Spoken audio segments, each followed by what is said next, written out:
அனைவருக்கும் வணக்கம். கும்பராசினியர்களுக்கு 80 வருடங்களில் இல்லாத அதிசய ஆடிப்பெருக்கு இன்றைய நாளில் கும்பராசினியர்களான நீங்கள் என்ன செய்ய வேண்டும், என்ன செய்யக்கூடாது, என்ன செய்தால் என்ன மாதிரியான நன்மைகள் எல்லாம் ஏற்பட இருக்கு. குறிப்பா இத்தருணங்களை பொறுத்தவரை கும்பராசினியர்கள் ஆடி 18ஆம் பெருக்கான இன்றைய நாளில் நீங்கள் இவற்றை செய்வதன் மூலமாக உங்களுக்கு சகல சௌபாகியங்களும் செல்வ செழிப்பும் ஆரோக்கியமும் நிறைந்து கிடைக்குங்க. அது மட்டும் இல்லாம இத்தருணங்கள்ல எப்படியாவது இந்த 3 பொருட்களை மற்றும் வாங்கிவிடுங்கள். அப்படி என்ன வாங்க வேண்டும் என்பது குறித்தான முழுமையான பதிவை தான் இந்த வீடியோல நம்ம விரிவா பார்க்க போகிறோம். அந்த வகையில கும்பராசினியர்களை பொறுத்த வரைக்கும் இந்த ஆடி மாதத்தினுடைய சிறப்புகள் என்ன என்று பார்க்கும்போது, ஆடி பெருக்கு என்பது செல்வம் மகிழ்ச்சி பெருக வழிபடும் சரியான முறையாகும். ஆடி மாதத்தில் அம்மனை வழிபட்டு போற்றி கொண்டாடப்படுவதை போல் பெண்ணின் வடிவமாக கருதும் நதிகளையும் போற்றி மரியாதையும் நன்றியும் செலுத்தும் முக்கிய நாளாக ஆடிப்பெருக்கு கருதப்படுகிறது. குறிப்பாக காவிரி தாயை வழிபட்டு பாவங்கள் நீக்கி அந்த வகையில் கும்பராசினியர்களுக்கு ஆடி மாதத்தில் அம்மனை வழிபட்டு போற்றி கொண்டாடுவதை போல் பெண்ணின் வடிவமாக கருதும் நதிகளையும் போற்றி மரியாதையும்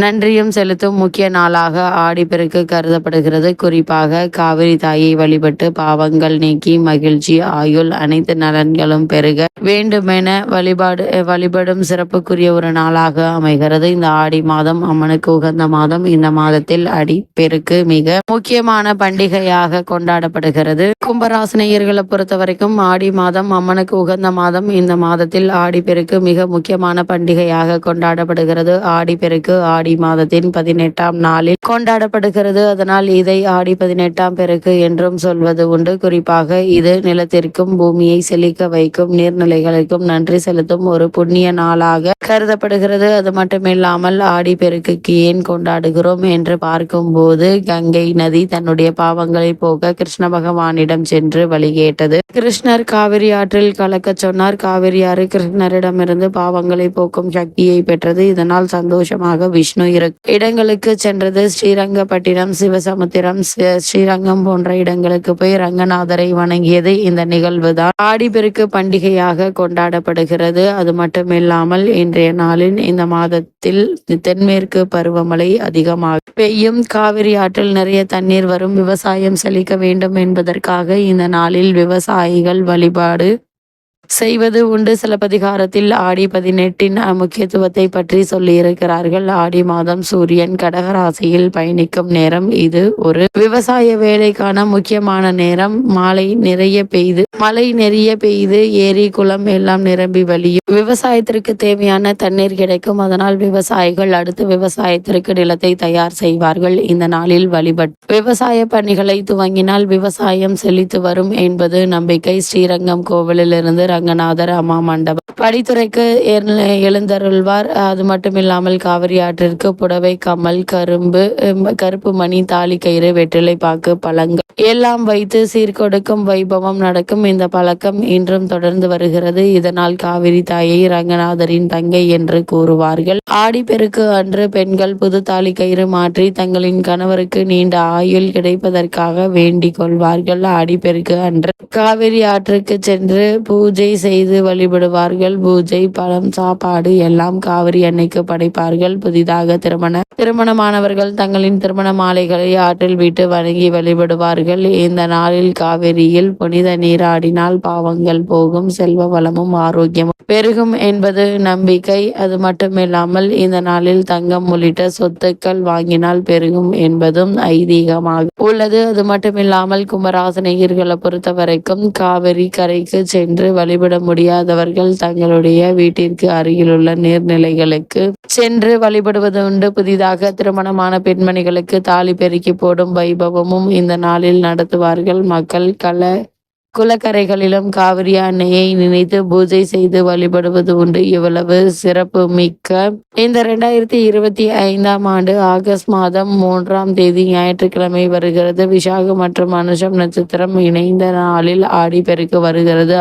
நட்சத்திரம் சனி பகவானுக்கு உரியதாக இருந்தாலும் இந்த நாளில் மகாலட்சுமியை வழிபடுவதால் செல்வ வளம் பெருகும் என்பது நம்பிக்கையாக உள்ளது. அந்த வகையில் கும்பராசினியர்களை பொறுத்த வரைக்கும் ஆடி மாதத்தின் 18ஆம் நாளில் 6 குளங்கள் பொங்கி வரும். இந்த நாளில் நாமும் நீர்நிலைகளை வழிபட்டால் நம்முடைய வாழ்வில் மகிழ்ச்சியும் செல்வமும் பொங்கி வரும் என்பது ஐதீகம். ஆடிப்பெருக்கு அன்று நாள் செய்யும் காரியங்கள் நமக்கு பல மடங்கு பலனை கொடுக்கும். இது தெய்வங்களின் ஆசியை மட்டுமின்றி முன்னோர்களின் ஆசியையும் பெறுவதற்குரிய நாளாக கருதப்படுகிறது. 2 மடங்கு பலன்களை தரும் ஆடிப்பெருக்கு நன்னாளில் எந்த காரியங்கள் செய்தால் வீட்டில் ஐஸ்வர்யங்கள் புண்ணியம் பெறும் என்பதை தெரிந்து கொள்வோம். அந்த வகையில் ஆடிப்பெருக்கு என்பது பெருக்கத்திற்குரிய சிறப்பான நாளாகும். ஆடி மாதத்தில் நாம் என்ன செய்தாலும் அது இறைவனை சென்றடையும். அது செயலுக்கான பலன்கள் நமக்கு 2 மடங்காக கிடைக்கும் என சொல்லப்படுகிறது. அப்படி ஆடிப்பெருக்கில் என்ன வேண்டி வழிபாடு செய்கிறார்களோ அதற்கான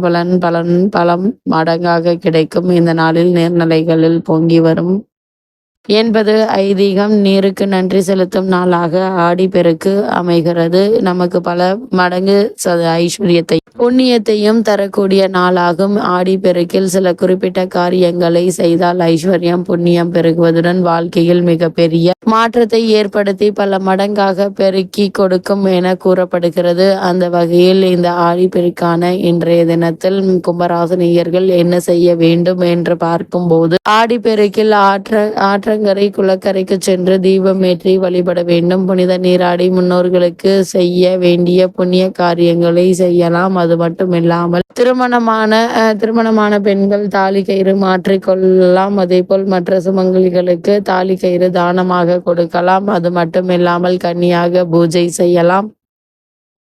கும்பராசினியர்கள் ஆடி 18ஆம் பெருக்கான இன்றைய நாளில் நீர்நிலைகளின் கரைகளில் விளக்கேற்றி மகாலட்சுமி பூஜை செய்யலாம். வீட்டில் பாயாசம் களி வடை ஆகியவற்றை செய்து சுவாமிக்கு படைத்து வழிபடலாம். சுவாமிக்கு பலவிதமான கலவை சாதகங்கள் பழங்கள் இனிப்பு வகைகள் போன்றவை படித்து வழிபடுவது உண்டு. சுமங்கலி பெண்கள் தங்களின் கணவரின் ஆயுள் நீடிக்க வேண்டும், தீர்க்க சுமங்கலியாக இருக்க வேண்டும், அனைத்து விதமான சௌபாகியங்களும் கிடைக்க வேண்டும் என பூஜை செய்வார்கள். அது மட்டுமில்லாமல் இன்றைய நாளில் கும்பராசினியர்களான நீங்கள் பூஜை செய்யலாம். கோசாலைக்கு வேண்டிய பொருட்களை வாங்கி கொடுக்கலாம். அது மட்டுமில்லாமல் மஞ்சளில் விநாயகர் பிடித்து வைத்து விநாயகர் வழிபாடு செய்யலாம். முதலில் விநாயகர் வழிபாட்டினை செய்த பிறகே மற்ற வழிபாடுகளை செய்ய வேண்டும். இதனால் வாழ்க்கையில் வெற்றி பெருகும் என கூறப்படுகிறது. அம்பாளுக்கு வேப்பிலை மாலை கட்டி சர்க்கரை பொங்கல் போன்ற இனிப்பு சேர்த்து நைவேத்தியம் படைத்து வழிபடலாம். அது மட்டுமில்லாமல் ஆடிப்பெருக்கு என்று வீட்டிற்கு தினசரி சமையலுக்கு பயன்படுத்தும் பொருட்கள் குறையாமல் இருக்கும்படி வாங்கி நிரப்பி வைக்க வேண்டும். ஆடிப்பெருக்கு அன்று நகை வாங்க முடியாதவர்கள் மஞ்சள் கிழங்கு சிறிதாவது வாங்கி வைக்கலாம். தங்கத்திற்கு இணையான மஞ்சள் வீட்டில் செல்வத்தை பெருக செய்யும். ஆடிப்பெருக்கு அன்று குபேரருக்கு குபேர நாணயங்கள் வைத்து அர்ச்சனை செய்து குபேர பூஜை செய்து வழிபடுவது மேலும் சிறப்பு வாய்ந்த ஒரு கிரக சஞ்சாரமா அமைஞ்சிருக்குது. அது மட்டுமில்லாமல் இந்த 18ஆம் பெருக்கான இன்றைய நாளில் 18 புராணங்கள் சொல்லப்படுகின்றன. அவற்றை படிப்பதும் எண்ணற்ற நன்மைகளை உங்களுடைய வாழ்வில் ஏற்படுத்தும்.